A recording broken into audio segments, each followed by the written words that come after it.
Pada kesempatan kali ini, saya ingin sharing hal yang sedikit berbeda dengan yang biasa saya lakukan. Ya, masih seperti ini, masih dengan cara monolog, tapi bedanya adalah kali ini saya mau share mengenai pengalaman pendakian dari perspektif atau sudut pandang agama. Nah, ini kebetulan beberapa kali saya sudah membawa anak-anak santri untuk naik ke Gunung Gede ya, Gunung Gede Pangrango. Ada sekitar 4 atau 5 kali, begitu ya. Nah, pengalaman terakhir di tahun 2024 inilah yang ingin saya share ke teman-teman semua. Kenapa saya ingin share pengalaman naik gunung ini? Karena banyak sekali orang-orang yang menentang dan juga mencibir aktivitas naik gunung ini dengan alasan-alasan religius, dalam tanda kutip sekali lagi. Padahal sebenarnya justru tindakan naik gunung ini itu bisa dianggap sebagai anjuran dalam agama. Kok bisa begitu? Coba kita cermati, apa saja alasan-alasan mereka yang mencibir dan juga menentang, ya.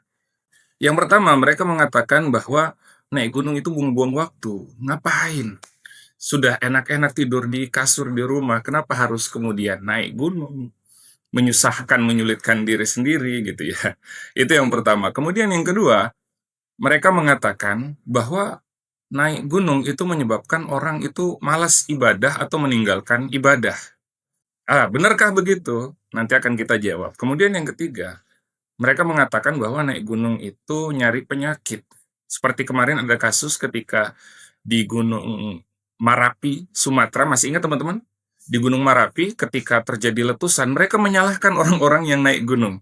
Oke, kita tidak bahas masalah salah timing atau eh, naik gunung pada saat kondisi sebenarnya dilarang, gitu ya. Itu kondisinya seperti itu. Hanya kebetulan memang momennya sebenarnya tidak boleh didaki, tapi kemudian didaki. Kenapa? Karena adanya salah informasi. Nah, itu silahkan teman-teman dalami sendiri mengenai masalah Marapi. Saya tidak akan masuk lebih jauh. Intinya bahwa pendakian itu tidak bermasalah, ya, selama memang sudah dipersiapkan sebelumnya. Yang pertama, bahwa dalam surat Al-Mulk, Allah Subhanahu wa Ta'ala itu justru mendorong teman-teman untuk melakukan aktivitas jalan-jalan, termasuk naik gunung ini. Dalam surat Al-Mulk, Allah berfirman, "A'udzubillahi minasyaitonirrajim, huwallazi ja'ala lakumul arda dalulan famshu fi manakibiha wa kulu mir rizqihi wa ilaihin nusyur." Dialah Allah Subhanahu wa Ta'ala yang sudah menjadikan bumi itu zalula, datarannya mudah untuk dilalui, gitu ya. Famshu fi manakibiha, maka berjalanlah kalian. Allah sudah sediakan jalan. Allah sudah buat mudah untuk dilewati, maka lewatilah, berjalanlah, kelilingilah. Wa kulu mir rizqihi, dan makanlah dari rizkinya, wa ilaihin nusyur, dan kepada Allah lah kalian akan dikembalikan. Jadi teman-teman, sebenarnya aktivitas jalan-jalan dalam tanda kutip atau healing itu suatu hal yang sunnah, tapi dengan syarat tentu saja tidak mengabaikan ibadah. Kemudian yang kedua, maksud dan tujuan itu adalah agar kita bertadabbur, menyaksikan alam, kemudian kita terucap mungkin dalam hati atau bahkan dengan lisan kita, Rabbana ma khalaqta hadza batila. Ya Allah, tidaklah Engkau ciptakan alam semesta ini dengan sia-sia. Gitu ya. Jadi kalau kita naik gunung itu perasaan kagum luar biasa terhadap ciptaan Allah itu bisa mendorong keimanan kita untuk naik level gitu ya teman-teman.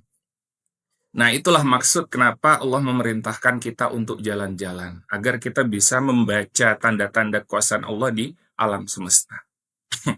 Nah, itu yang pertama. Kemudian yang kedua mengatakan buang-buang waktu. Kenapa buang-buang waktu? Sedangkan aktivitas hiking atau naik gunung itu olahraga. Apakah kita mau mengatakan olahraga itu buang-buang waktu? Tentu saja tidak seperti itu ya pola pikirnya. Buang-buang waktu tentu dari sudut pandang mana? Kalau dari sudut pandang orang yang selama ini menganggap naik gunung itu aktivitas yang boring, tidak berguna, tidak bermanfaat, pasti dia akan bilang buang-buang waktu. Tapi kalau dia menganggap kegiatan hiking itu bermanfaat, pasti dia akan bilang, tidak buang-buang waktu, saya manfaatkan waktu dengan baik gitu ya.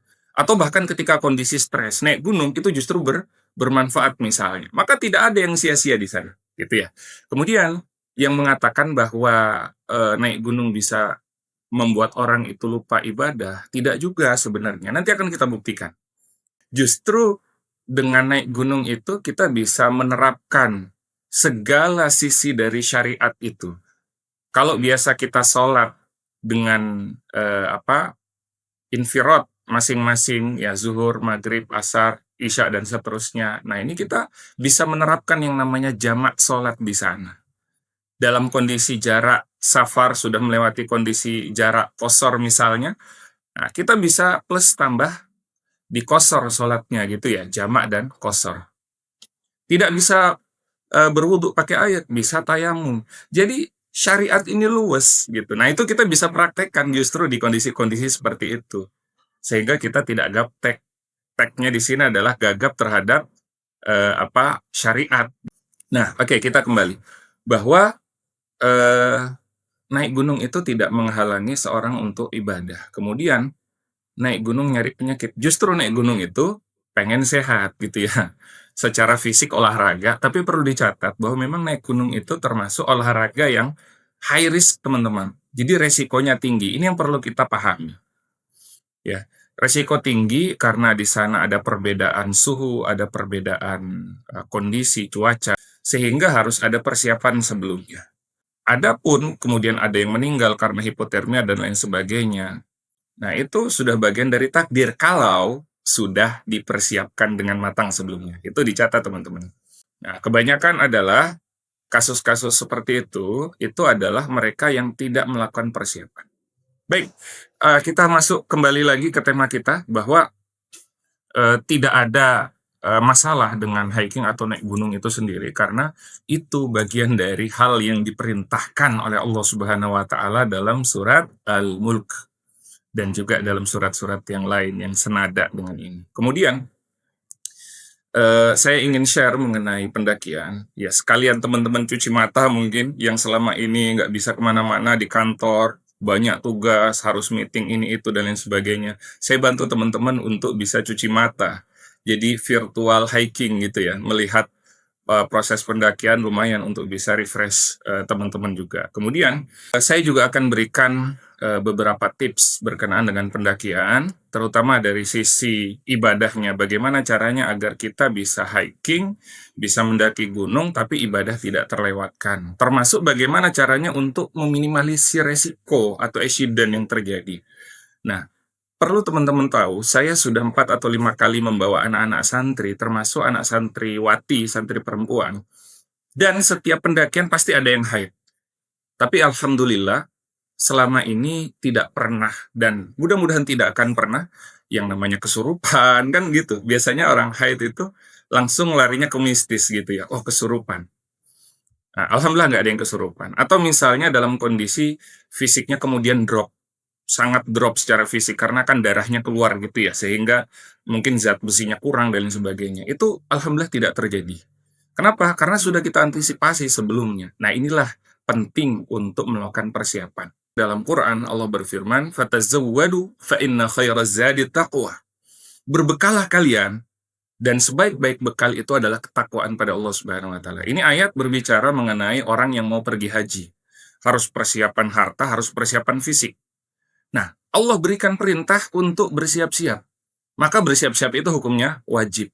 Tapi bukan cuma haji atau umroh, teman-teman.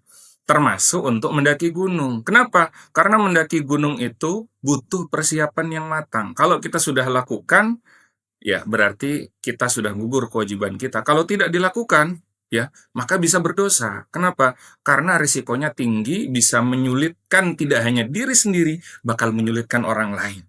Karena kalau kita terkilir tidak bisa jalan, ranger harus turun dari bawah naik ke atas berjam-jam, menggotong kita turun ke bawah.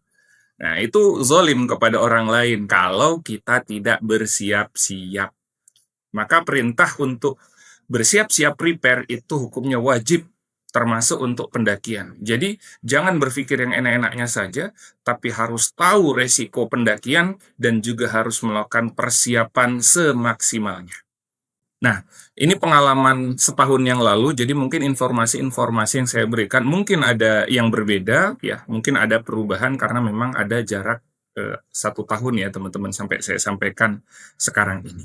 Di antara bentuk persiapan yang kami lakukan, sebulan sebelumnya itu kami membawa anak-anak santri itu untuk olahraga, lari beberapa kilo, dan itu rutin selama 1 bulan terakhir, walaupun di jeda selang berapa pekan, kemudian makin lama makin meningkat intens, kemudian mendekati pendakian itu kami tiadakan gitu ya, biar olahraga ringan agar tidak cedera sebelum pendakian. Kemudian di antara bentuk persiapan atau prepare kami juga adalah melakukan briefing. Banyak sekali briefing yang kami lakukan untuk memberikan wawasan kepada para santri mengenai bagaimana pendakian itu bisa aman, bisa safety.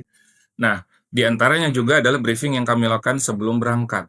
Ada pembagian alat, siapa bawa apa, kemudian barisan nanti seperti apa, siapa yang di depan, siapa yang di belakang. Nah, itu semua disampaikan pada saat persiapan keberangkatan gitu ya, briefing.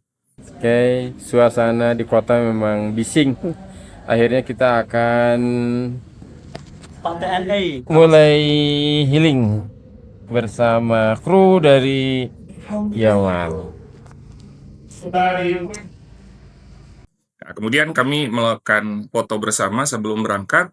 Nah, setelah itu kami berangkat ba'da Isya ya, kurang lebih jam 8 atau setengah 9, kurang lebih, dari Ma'had Darul Bir, dari Cikias, Gunung Putri, Kabupaten Bogor, kemudian menuju ke arah base camp Gunung Putri yang ada di Cianjur. Gitu, dari Gunung Putri ke Gunung Putri. Nanti sampai acara terakhir kalau ada kegiatan yang menyedihkan jangan diupload ya. Nah, kurang lebih kami sampai itu jam 11 malam. Kami menginap di sebuah base camp yang namanya base camp Nonamini. Nah, itu kami dapat tempat menginap dan juga WC. Nah, tempat menginapnya itu bukan berupa kamar, tapi berupa aula sharing, karena memang jumlah kami lumayan banyak. Ada 20-an orang pada saat itu. Jadi kemudian kami begitu sampai di base camp Nonamini, kami meletakkan barang-barang dan lain sebagainya, kemudian istirahat tidur. Ya, karena besok kami harus berangkat pagi-pagi. Kami bangun itu sebelum subuh ya, sebelum subuh alhamdulillah, kemudian subuh berjamaah di masjid dekat base camp. Nah, setelah itu kami melakukan zikir ma'surat.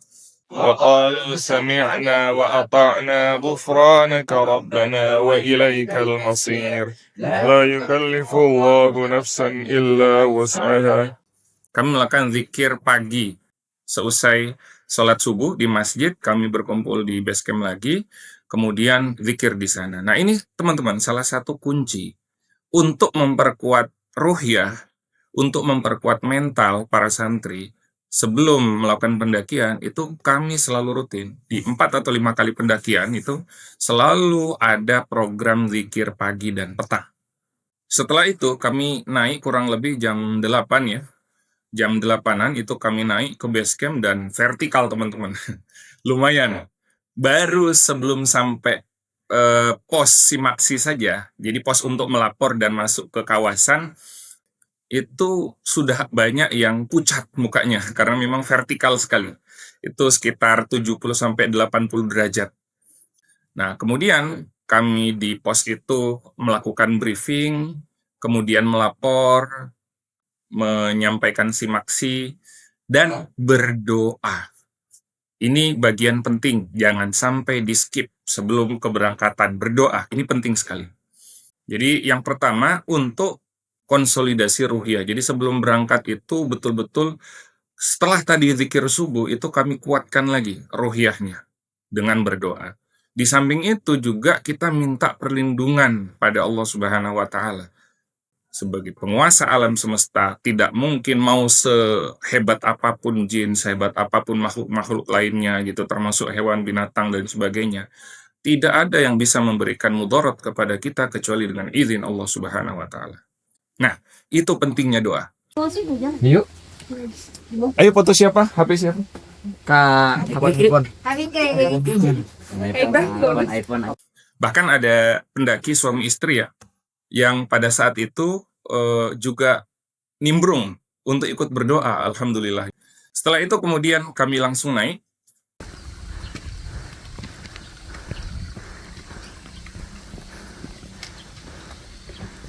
Sebelum sampai ke Tanah Merah, itu masih mendaki. Di sebelah kiri kita, itu nanti akan kita temui banyak ladang-ladang penduduk.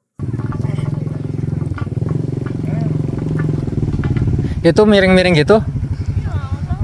Hah? Kayaknya atas ada ya, Mir? Sampai di pos pengawas itu agak landai. Belum apa-apa udah capek. I'm coming. Ini sempat agak turun sedikit, tapi setelah itu menanjak. Ya namanya mendaki gunung kan menanjak, nggak mungkin turun kan gitu. Nah, jadi kami akan sampaikan sekelumit informasi mengenai pendakian Gunung Gede. Jadi pendakian Gunung Gede itu ada 3 jalur ya teman-teman, ya 3 jalur utama, yaitu Cibodas, Gunung Putri, dan Sukabumi, Salabintana. Yang paling panjang adalah Salabintana. Panjang sekali. Kemudian yang kedua terpanjang itu adalah Cibodas. Tapi ini jalur yang lumayan digemari juga ya, karena memang jalurnya itu aman gitu. Dalam artian memang sudah berbentuk jalan makadam begitu ya. Nah, kemudian yang ketiga adalah Putri. Putri paling pendek, tapi paling menantang. Kenapa? Karena memang vertikal. Pendek, vertikal menuju ke arah Surya Kencana. Saking vertikalnya, itu ada di antara rombongan kami yang minta turun. Ini agak lucu kisahnya sebenarnya teman-teman, cuma ini juga agak kami sayangkan. Ternyata memang ada beberapa yang tidak melakukan olahraga, tidak ikut olahraga bersama kami amanahi untuk olahraga, tapi ternyata tidak ikut olahraga. Termasuk melakukan persiapan-persiapan dan menyaksikan video persiapan kami, catatan-catatan kami berikan kepada santri. Kebetulan santrinya ini pulang pergi ya. Jadi tidak mondok, makanya tidak mengikuti briefing pada saat itu. Kami sudah sampaikan, jangan bawa barang berlebihan. Kami sudah sampaikan list-list barangnya, tapi ternyata ada yang membawa barang sangat berlebihan. Makanan itu banyak sekali. Nah, ini juga membebani pada saat itu, apalagi naiknya lewat jalur Putri. Nah, jadi pada saat naik ke Putri itu ada yang minta untuk turun. Terus terang memang, ini sebagai disclaimer, kalau ada yang minta turun, sebaiknya memang kita tidak paksakan. Tapi memang yang pertama kami sudah punya skenario, memang kalau betul-betul harus turun, turun.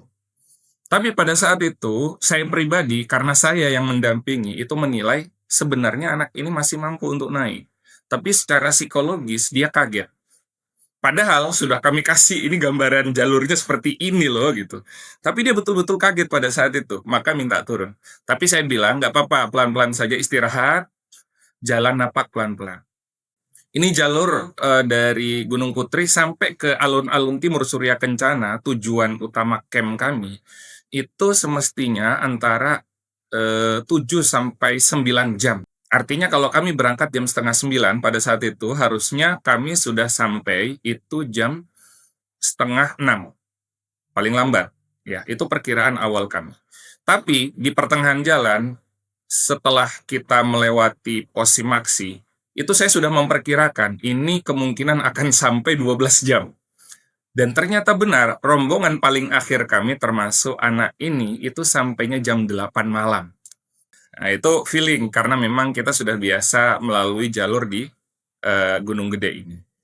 Jadi, selama perjalanan yang pertama itu kami dari pos Simaksi kemudian ke Tanah Merah, setelah Tanah Merah itu nanti ada pos 1, Information Center.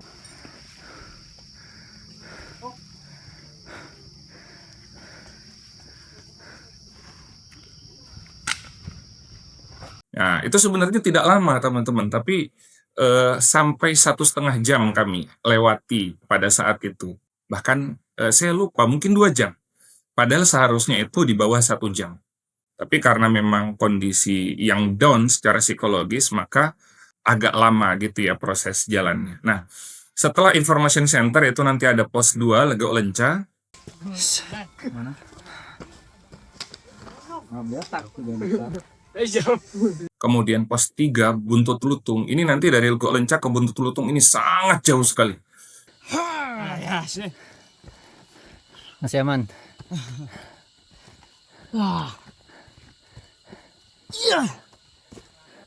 Masih aman. Kami juga sampainya itu jam 3 kalau tidak salah, atau setengah 3. Ini di buntut apa? Buntut lutung. Buntut lutung. Ayo makan. Udah janji kita. Saya belum makan. Udah lewat. Di sini saya udah lewat. Udah ngelewat. Nah, kemudian nanti naik lagi di pos 4 ada Lawang Seketeng, kemudian ada Simpang Maleber. Nah, setelah itu adalah alun-alun timur Surya Kencana. Jadi selama 9 jam. Saya perkirakan sebenarnya ada yang sampai 7 jam.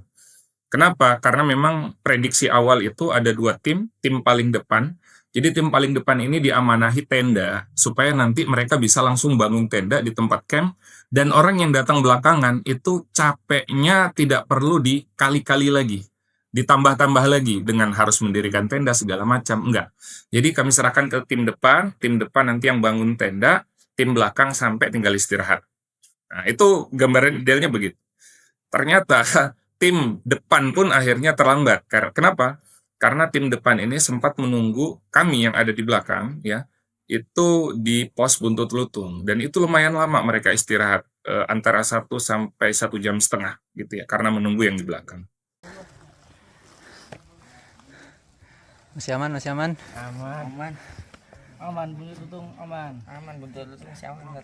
Nah, jadi yang paling cepat itu sampai jam 5 kalau tidak salah di alun-alun timur Surya Kencana. Nah, di Buntut Lutung itu saya minta switch, saya minta ganti. Kenapa? Karena psikologi saya juga sudah terkuras sebenarnya. Nah, tapi dalam kondisi begitu, saya harus menyemangati orang, gitu. Nah, itulah tanggung jawab seorang sweeper ya. Nah, jadi saya yang paling belakang pada saat itu. Bahkan yang paling belakang itu saya di belakangnya lagi. Kenapa? Karena kalau saya tinggal ke depan, dia pasti tidak jalan. Saya jamin itu. Makanya dia bilang, udah Bapak ke depan saja. Itu dia sebenarnya tidak mau untuk disemangati. Gitu.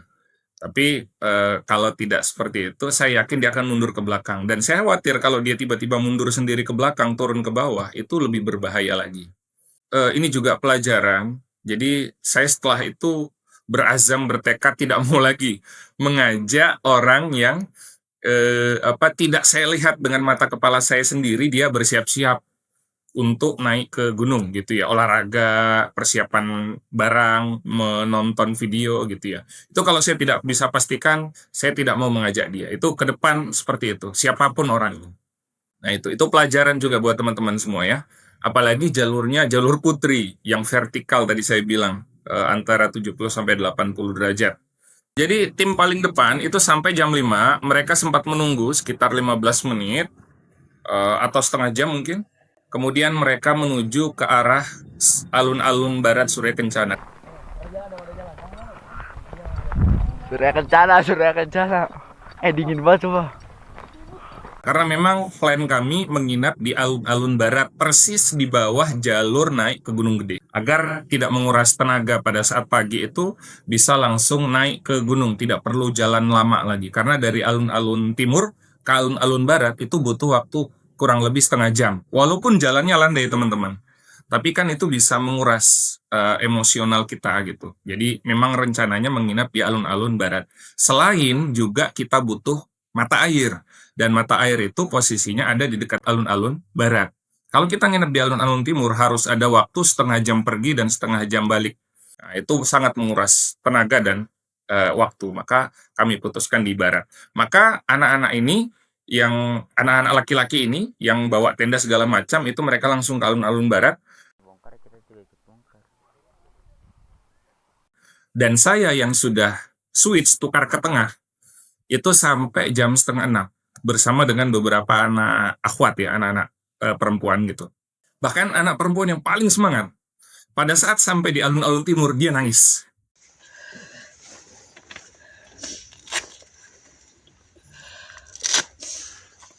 Gitu ya, ini saking serunya dalam pendakian itu. Jadi dia menangis karena berpikir akhirnya semua penderitaan yang sudah dilalui selesai juga.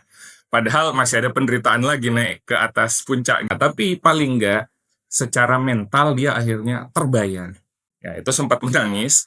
Kemudian saya pesan ke dia untuk menetap di sana menunggu rombongan yang di belakang. Sedangkan saya langsung maju ke arah alun-alun barat. Rencananya seperti itu. Nah, jadi pada saat saya mau lewat, itu sebenarnya maghrib teman-teman, menjelang maghrib. Dan itu sebenarnya tidak disarankan bagi teman-teman, apalagi waktu itu saya sendiri. Ini terlalu nekat sebenarnya. Saya sarankan untuk teman-teman tidak melakukan hal ini, ya. Nah, jadi pada saat saya di perjalanan, ya, itu turun hujan deras. Turun hujan deras, alhamdulillah pada saat itu ada yang bangun tenda di dekat jalur pada saat itu. Maka saya izin untuk meneduh di sana, kebetulan mereka ada 2 tenda, kemudian mereka buka flysheet gitu ya, kayak terpal gitu, di tengah-tengahnya, sehingga saya izin masuk di tengah-tengah itu untuk pakai jas hujan. Nah, kemudian saya keluar, ketika saya keluar itu sudah agak reda, kemudian saya panggil-panggil. Ini perkiraan saya posisi antara alun-alun timur dan barat. Saya panggil-panggil nama mereka, tapi nggak ada gitu ya, nggak ada yang nyahut. Nah, tiba-tiba dari arah kanan, ini gambarannya begini teman-teman ya. Arah kanan itu adalah arah Gunung Gede. Jadi betul-betul atas kaki Gunung Gede, baru agak landai turun ke bawah gini. Nah, itu ada yang nyenter saya. Menurut saya itu nyenter saya dari arah kaki gunung itu ke saya. Saya sempat melangkah 5 langkah ke sana, tapi setelah itu saya berpikir, memang ada orang yang mau bangun tenda di sana. Karena seingat saya, itu wilayah yang nggak bisa buat tenda di sana, bisa menginap di sana, karena vegetasinya rapat.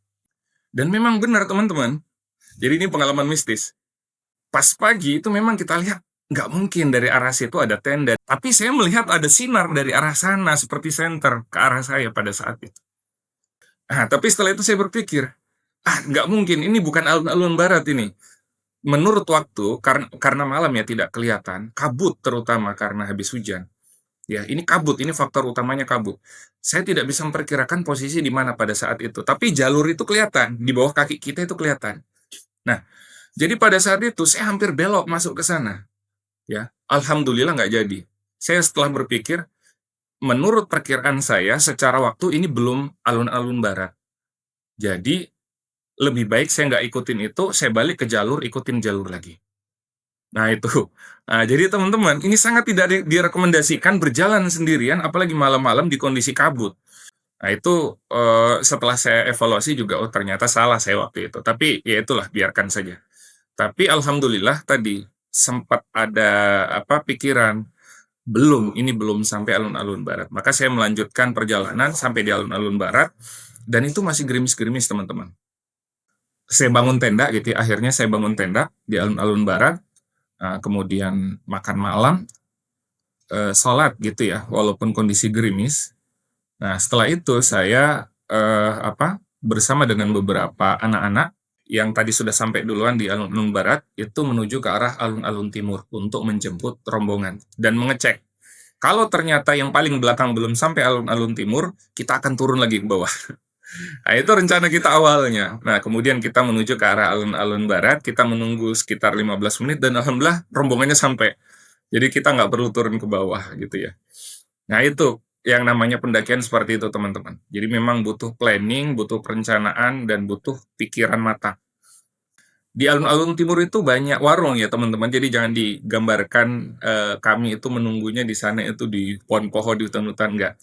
Jadi memang ada warung di sana, kami duduk di warung itu sekalian makan pop mie gitu ya. Nah, itu seperti itu. Nah, akhirnya rombongan itu sampai persis di alun-alun barat itu kurang lebih jam 8 atau setengah 9 malam. Nah, pertanyaannya bagaimana ibadahnya gitu kan. Nah, itu yang sering jadi pertanyaan besar gitu. Bagaimana cara ibadah? Nah, perlu teman-teman catat ya. Yang pertama, sholat kami dijamak. Zuhur dengan asar. Bagaimana zuhur asar itu di perjalanan menuju ke arah alun-alun Surya Kencana. Nah, itu ada pos bayangan, dan ada warung. Nah, itu kami ada yang sholat di pos. Pos itu bukan bangunan ya teman-teman, enggak, tanah lapang gitu, tanah lapang. Jadi ada yang sholat di pos bayangan, dan ada yang di warung kosong pada saat itu, tidak ada yang jual gitu. Jadi kami manfaatkan karena tanahnya lapang, kami manfaatkan untuk sholat di sana. Nah, itu kami terpencar-pencar sholatnya, tapi tetap berombong-rombongan gitu ya, antara 4 sampai 8 orang. Dan untuk asar dan maghrib itu rata-rata kami jamaknya jamak takhir di Isya. Dan yang terlambat tadi sholatnya di alun-alun timur, yang saya tadi sudah di alun-alun barat ya sholatnya teman-teman.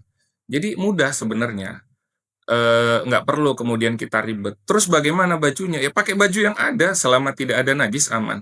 Loh kotor, kotor dengan tanah, emang sah sholatnya? Teman-teman, tanah itu tidak najis. Tanah itu suci. Bahkan teman-teman tayamum itu pakai debu tanah gitu ya. Nah, kemudian di alun-alun barat kami istirahat malam. Nah, kami bangun, alhamdulillah bangun subuh juga. Kemudian kami sholat subuh berjamaah. Nah, di salah satu tempat yang ada agak masuk ke dalam semak-semak, itu ada tanah lapang ya. Itu untuk bangun tenda sebenarnya. Cuma di kondisi hari itu kosong. Ya, subuh-subuh kami ke sana kosong dan memang sudah disurvei agar kami bisa sholat bersama. Nah, kami jamaah. Setelah sholat jamaah, kami zikir lagi. Jangan ngantuk. Ambil air. Oke, setelah zikir lama surat, kita akan Udah nggak pakai kere, Pak? masak Udah ada di. masak samit ya. Yuk ya. Setelah samit kita akan pamit. Sini. Zikir lagi. Ini kunci teman-teman untuk menjaga stabilitas emosional, stabilitas ruhiyah, dan juga stabilitas fisik. Nah, ibadah itu membantu insya Allah. Setelah itu kami persiapan, masak sarapan, dan lain sebagainya. Termasuk mengambil air. Dengan atas izin Allah, airnya disitu separko langsung berubah menjadi air Zam-Zam. Jam. Nah, sebagai catatan teman-teman, ini perlu saya sampaikan, penting sekali. Bahwa dalam mendaki itu bukan sekedar kita itu ikut-ikutan tren, kita FOMO, tidak teman-teman. Tapi kita punya kewajiban untuk menjaga adab-adabnya, termasuk dalam terhadap air yang ada di gunung. Gitu ya. Itu penting sekali, karena saya menyaksikan ada yang di gunung itu dia, mohon maaf, BAB di jalur. Di jalur ya. Kemudian ada juga yang BAB di air yang dipakai untuk minum, teman-teman bayangkan. Ini orang tidak berpikir, tidak perlu kita bawa agama. Kita secara manusia akal sehat saja, ini orang egois. Karena sudah tahu air ini dimanfaatkan oleh banyak orang, tapi dia BAB di jalur air itu.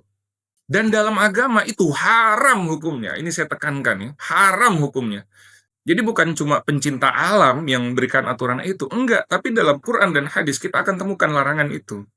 Setelah kami sarapan pagi, foto-foto gitu ya, macam-macam lah teman-teman. Karena di alun-alun barat Surya Kencana itu unik. Kita bisa foto ke arah puncak gunung yang ada di seberang. Saya lupa gunung apa namanya, Parang kalau tidak salah ya. Kemudian di belakang kita itu juga ada puncak gede gitu. Jadi view-nya itu enak sekali. Nah, jadi teman-teman kalau lihat ke Surya Kencana, masuk ke wilayah Surya Kencana, itu surga teman-teman, betul-betul.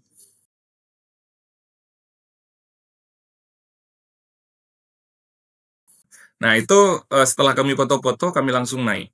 Nah ini jalur naik ini sebenarnya antara 30 sampai 45 menit. Tapi kami itu sampai sejam lebih gitu yang paling belakang.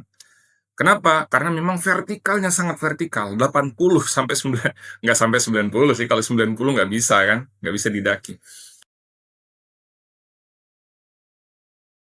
80 derajat, saya yakin waktu itu 80 derajat. Jadi pertama sih agak landai. Begitu sudah 5 menit kami jalan landai, itu kemudian jalannya mulai sangat vertikal naik ke atas.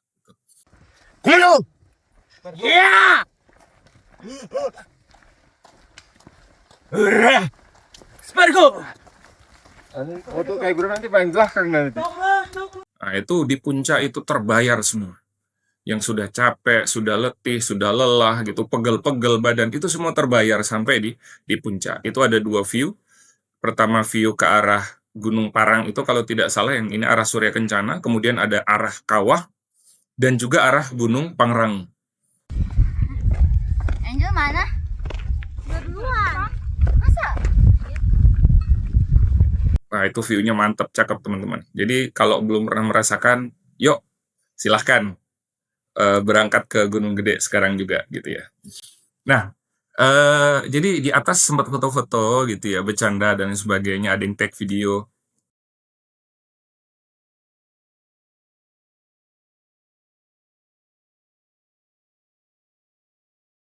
Nah, baru kemudian kami turun. Turunnya bukan ke arah Gunung Putri lagi, teman-teman, tapi ke arah Cibodas.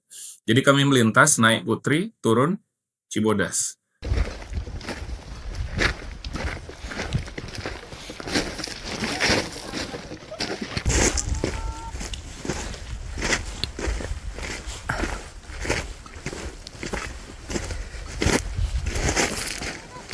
Kenapa? Kami menyasar air panasnya, gitu ya. Nanti akan saya ceritakan.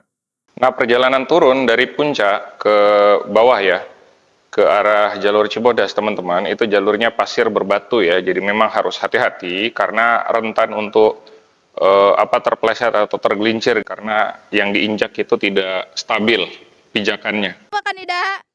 Ini keras apa? Aduh. Ya, tas brandedku. Tas branded cenah. Ayo kamu direkam nih. Di situ teman-teman bisa lihat view kawah nanti di sana. Oh, indah sekali. Nah, itu kami turun ke arah Kandang Badak, itu kurang lebih selama 2 jam. Nah, itu nanti di pertengahan sebelum Kandang Badak, itu ada namanya tanjakan setan gitu ya.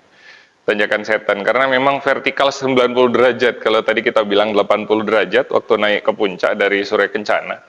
Nah, ini 90 derajat, baik turun maupun naik, itu menggunakan tali. Nah, itu untuk menghindari itu ada jalur yang melipir ke arah, kalau dari atas itu melipir ke arah kanan, itu ada jalur di sana. Nah, jadi ada tanjakan, ada ini jalur, di situ dikasih batas kabel, gitu ya, kabel-kabel hitam gitu, bukan kabel listrik, enggak. Jadi saya lihatnya seperti kabel, tapi kawat kuat. Jadi kami ke Kandang Badak dulu ya. Jadi jangan nanya kenapa Kandang Badak, apa ada badaknya atau enggak gitu ya. Oke, yang jelas nggak ada badaknya di sana. Nah, di Kandang Badak itu ada air. Jadi tadi kita waktu naik nggak ada air kecuali di Surya Kencana. Begitu dari Surya Kencana naik puncak, kemudian turun, itu di Kandang Badak baru ada air lagi. Kandang batu.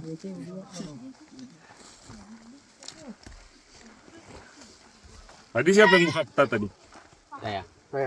Nah, itu bebas teman-teman, karena air melimpah di sana, kemudian ada WC, ya nggak usah ditanya gimana, bagus apa enggak gitu ya.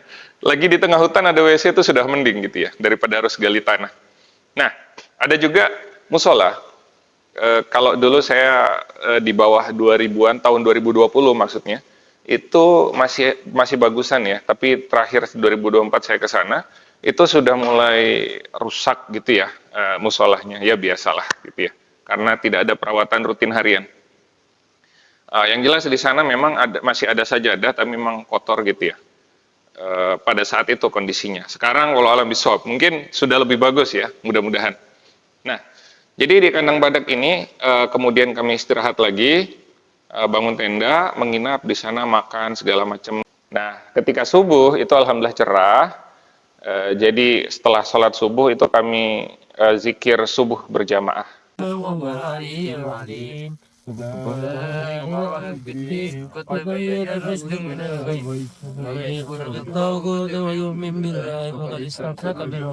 Setelah itu kami prepare segala macam sarapan. Nah, setelah sarapan itu kemudian kami berkemas, dan setelah berkemas itu kami langsung turun. Apa gimana? Itu gede. Ayo. Itu komando. Satu. Komando.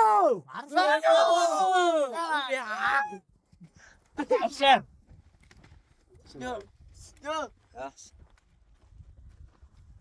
Jadi kurang lebih jam 8 sampai jam 9, saya lupa tepatnya gitu ya.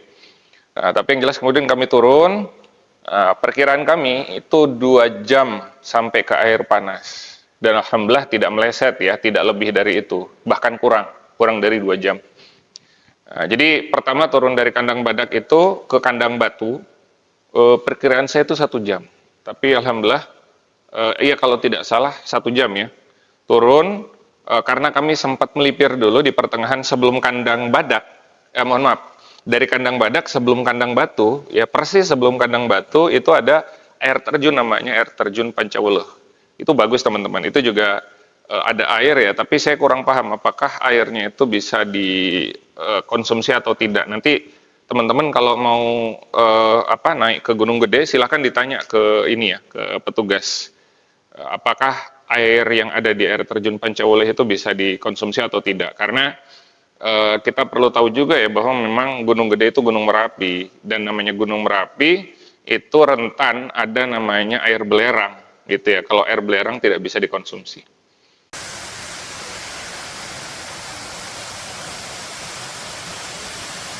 Baik.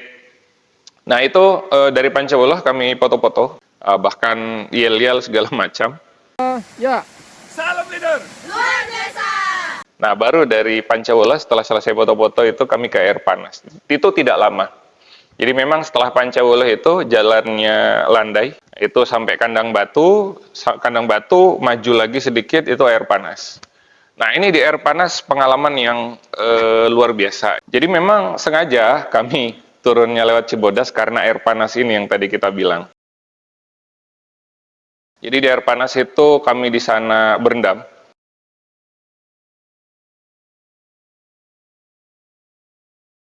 Walaupun namanya air panas, tapi hangat menuju dingin sebenarnya, karena mungkin cuaca pada saat itu memang lagi musim hujan ya. Walau alam apakah ada pengaruh atau tidak.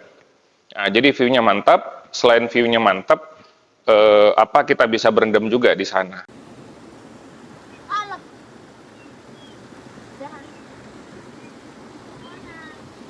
Ini sekarang kita sudah sampai di air panas. Halo kawan-kawan. Kita ada di mana sekarang? Air panas. Yang dulu. Ya kesini loh. Enggak.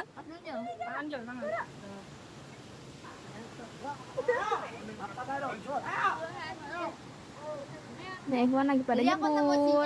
Tapi Bahkan ada yang naik dari Cibodas itu hanya untuk berendam air panas kemudian turun lagi. Padahal jalannya itu luar biasa teman-teman. Kalau hanya untuk berendam di air panas. Nah, tapi memang ada bahayanya juga teman-teman. Bahaya dalam artian jalur yang akan kita lewati itu adalah jalur yang ada air panasnya lewat situ, dan itu panas, betul-betul panas. Jadi kami pernah lewat sana dan kebetulan debit air yang lewat itu agak sedikit banyak, itu kena di sepatu, kemudian kain sepatunya itu terasa panas dari dalam kaki kita. Ya, padahal kan harusnya sempat teredam sedikit panasnya itu oleh sepatu ini ya gitu, oleh kain sepatu. Jadi memang cukup tricky untuk lewat sana dan beresiko sebenarnya. Tapi alhamdulillah sampai sekarang itu setahu saya itu tidak ada korban di sana kecuali yang terpleset mungkin gitu ya, atau terkilir kakinya. Sebenarnya kalau kita lihat itu ngeri jatuh sebenarnya teman-teman. Karena ketika kita dari atas ke bawah melewati jalur air panas itu sebelah kirinya jurang teman-teman. Kanan itu tebing, ada air mengalir lewat tebing itu, tapi tidak ini ya seperti air terjun yang muncar-muncar gitu, enggak. Jadi lewati tebing, turun, kemudian lewat di bawah kaki kita, itu ada batu-batu di situ. Nah, jadi kita nginjeknya itu batunya itu, supaya kaki itu nggak kerendam air panas. Nah, kemudian di sebelah kiri kita itu ada tebing lagi ke bawah. Tapi bagus kali di sini yang punya korengan itu buat diminum itu kali yang beda ya. Coba ke hari sarung makan-makan. bodrek. Ya. Bodrek. Oh, orang Pan ya. Jalan dulu, Pak. Oh, kayak gitu, Pak. Iya. Jadi sebelum kita melewati tempat itu, kita regangkan badan dengan cara mandi air panas dulu. Biar kita nggak stres, biar kita nggak pusing ketika lewat situ juga siap secara mental. Nah, jadi kami cukup lama di sana, kurang lebih mungkin sejam setengah lah ya, mungkin kurang lebih. Dari air panas itu, setelah kita mandi di sana, itu kita turun ke Panjangcangan. Ya, ada banyak pos ya yang nggak perlu saya sebutkan satu-satu lah ya, teman-teman bisa lihat di peta pendakian sendiri.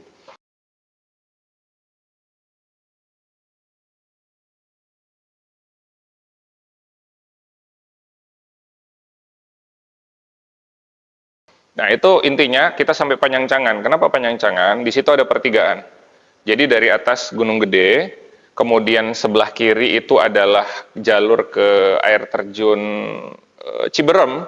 Kemudian sebelah kanannya itu adalah balik ke Pos Simaksi untuk turun ke peradaban setelah kita lama di hutan. Jadi di Panyangcangan kami stop pertigaan itu, ada yang jual bakso gitu ya. Ada yang jual bakso, jual macam-macam lah gitu ya, bisa makan di sana. Nah, akhirnya setelah kami makan di Panyangcangan, kami mulai jalan lagi ke arah lewat Rawagayonggong dulu. Jadi Rawagayonggong ini rawa gitu ya, cuma kemudian kita jalan di atas jembatan dari batu.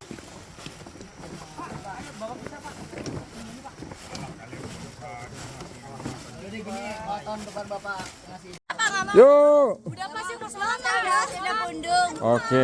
Kami lewat di Rawagayonggong, itu setelah turun dari Panyangcangan langsung, tidak lama.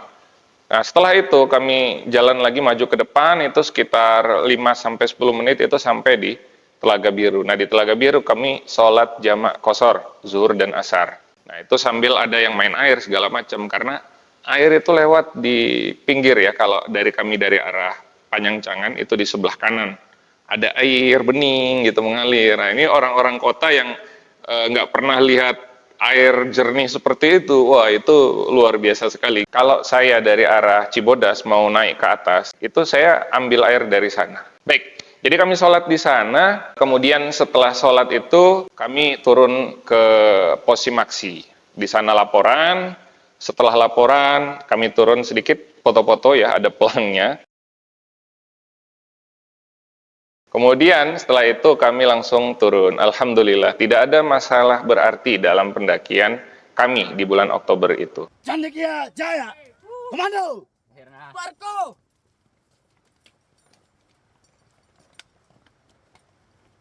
Love you all. Yay! Siap. Jangan lupa kalau naik gunung bawa turun sampahnya. Semangat. Oke, demikian. Mudah-mudahan bermanfaat. Aku qouli hadza astaghfirullahaladzim minhul ghafurur rahim. Assalamualaikum warahmatullahi wabarakatuh.